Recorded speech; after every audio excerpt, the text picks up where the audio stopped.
이번 벨기에 대사 부인의 옷가게 점원 폭행 사건 댓글에서 벨기에 대사 여자 잘못 만난 듯, 부인이 남편 앞길을 막았네, 이런 댓글이 많이 보였어요. 그래서 수에치우 시앙 여사의 행적을 좀 살펴봤는데요.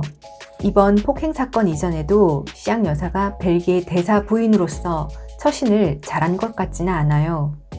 벨기에 대사 부인이라는 위치와 특권은 알차게 누리면서 벨기에 문화 사절단의 역할보다는 모국인 중국 문화를 알리는 데 집중한 것으로 보이거든요. 시앙 여사는 부임 초기 한 국내 매체와의 인터뷰에서 가장 중요한 것은 세계 통일이라는 다소 생뚱맞은 발언을 해요. 당의 매체는 대사 부인으로서 활동 계획과 양국의 문화 교류에 관련해 인터뷰를 기획했지만 시앙 여사는 중국 문화와 태극권 얘기를 주로 하더니 급기야 세계 통일을 언급해 실소를 자아냈는데요. 이 말은 중국이 온 천하의 중심이고 중국의 천자가 모든 이민족을 교화하여 세상의 질서를 유지한다는 중화 사상의 표현입니다. 중국인 종특이죠. 비정상회담의 중국 대표였던 장위안과 왕 심린도 중화 사상을 스스럼없이 표현하곤 했는데요. 왕 심린은 냉동 인간 기술에 찬성하는 입장을 표명하며 언제 깨어나고 싶냐는 전현무의 질문에 외국어를 배울 필요가 없을 때라고 답해 모든 패널들을 벙찌게 만들기도 했습니다. 그래도 비정상회담은 각 나라의 문화를 소개하는 프로그램이기라도 하죠. 벨기에 대사 부인으로서 인터뷰를 하면서 세계 통일이 가장 중요한 과제라니요. 그리고 대사 부인 정도 되면 공식 석상의 의상은 모두 외교라고 봐야 되잖아요. 그런데 이분 자료들을 보면 치파오를 입거나 샤넬을 드십니다.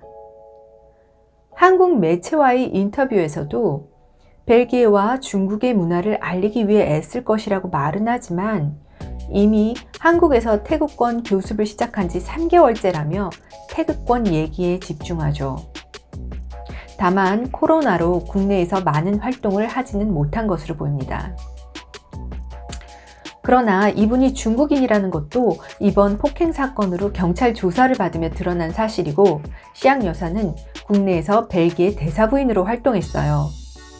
처신이 적절치 못했다는 비판을 피하기 어려운 이유입니다. 또한 시앙 여사는 중국, 코소보, 헝가리, EU 등 남편의 이전 부임지에서도 태극권을 현지 국민들에게 가르쳤는데요. 이게 또 다른 논란을 일으킵니다. 남편의 리투아니아 근무 기간인 2012년에서 2015년 사이에 리투아니아의 공자학원에서 태극권 강의를 했거든요. 공자 아카데미는 중국 정부가 중국 문화 전파를 위해 만든 교육기관입니다. 이에 벨기에에서도 외교 공관장의 부인으로 해외에 체류하면서 중국 무술을 가르치는 게 부적절했다는 지적이 일어난 것이죠. 더구나 당시 미국과 유럽에서는 공자 아카데미를 놓고 중국 공산당의 선전도구라는 논란이 뜨거웠을 때입니다. 따라서 벨기에 대사 부인으로 민간 외교관이라는 역할과 위치에 신경을 썼다면 그곳에서 강의하는 일은 삼갔어야 합니다. 리투아니아가 소련 지배체제에서 오랫동안 공산당에 시달리다 힘겹게 독립한 터에 공산당에 대한 반감이 높은 나라라는 점을 고려했다면 더더욱 그랬어야 하죠. 2004년부터 각국에 설립된 어학원 겸 문화원인 공자학원은 영국의 브리티시 카운슬, 프랑스의 알리앙스 프랑세스, 독일의 괴테 인스티튜트 등과 비슷해 보이지만 논란이 되는 이유는 교육과정에서 이슈 통제가 이루어지기 때문입니다. 공자학원 수업 땐 달라이 라마를 언급해선 안 되고 티벳, 대만, 천안문 사태, 중국 군사력 증강, 지도부 내 파벌 등은 언급할 수 없다고 합니다.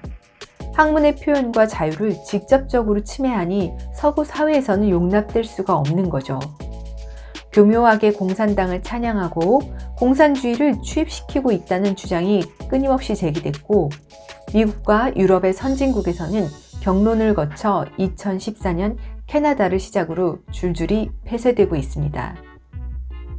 언어를 가르친다는 것은 필연적으로 그 문화권의 사고방식과 문화를 전파하게 되니 공산주의 이념도 어느 정도 전파되는 것은 당연한 결과라고 생각하실 수도 있는데요.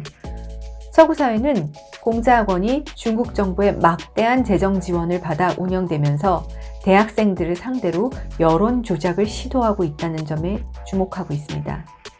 단순한 어학원이나 문화원이 아니라는 것이죠. 이래저래 시향 여사는 피터 레스쿠의 벨기에 대사인 남편의 직업이나 위치로 자신이 누리는 특권은 살뜰하게 챙기면서 벨기에 외교는 안중에 없었다는 비판을 피하기 힘들어 보입니다. 이렇게만 보면 대사가 부인 잘못 만난 것도 같은데요. 그런데 저는 아니라고 봐요. 그보다는 부창부수랄까? 그 남편도 주재국인 한국을 무시하는 태도와 피해자들보다 자기 가족을 우선시하는 이기적인 모습을 보여주죠. 벨기에를 대표해 한국에 주재하는 대사로서는 극히 부적절한 처신입니다. 폭행 사건이 전 세계 매스컴에 보도가 되고 난리가 났는데도 대사 부부는 2주가 넘도록 침묵합니다. 우리 정부가 벨기에 대사관 측에 사과하라는 권고를 전달하고 나서야 그때 누가 봐도 성의 없는 반말 사과를 하죠.